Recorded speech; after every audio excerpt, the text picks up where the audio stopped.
আমাদের যখন কাজগুলো উঠে আসে, আমরাও তখন সারা ভারতবর্ষকে, বিশেষ করে মাননীয় প্রধানমন্ত্রীজিকে এইগুলো আমরা সামনে বলতে খুব গর্ববোধ করি যে না, আমরা ত্রিপুরাতে আমরা এই কাজটা করছি। এখানে আমি আশা করি এসএসজি গুটের সাথেও যারা ম্যাডামরা আছেন তারা কাজ করছেন, আরো কিছু ইনোভেটিভ কিছু করা যায় কিনা। এবং সেটা কারণ আপনারা ক্রিম অফ দ্য সোসাইটি, আপনারা যে কাজটা দায়িত্ব নিয়ে করতে পারবেন সেটা অনেকের পক্ষে সেটা সম্ভব না।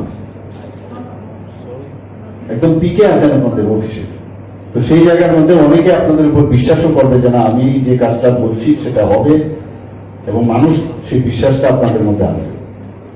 যেটা একটু আগে বলা হলো যে বিহারের একজন অফিসার ছিল, উনি পড়াতে যান, নিশ্চয়ই অফিসের মাঝখানে কোনো একটা সময় করে নিশ্চয়ই যান। এইগুলো একটা দৃষ্টান্ত এখনো মনে রাখছে।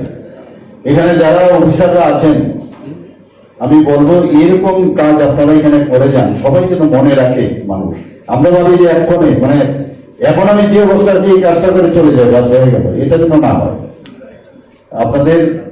আপনারা এখন যে জায়গায় আছেন সেটা একমাত্র কিন্তু আপনার চেষ্টার মাধ্যমে আপনারা এই জায়গায় এসছেন, কিন্তু সব কিন্তু ভগবানই কিন্তু তৈরি করে, আপনাকে সুযোগ দিয়েছে কাজ করার, এবং সেই সুযোগের সৎ ব্যবহার করা।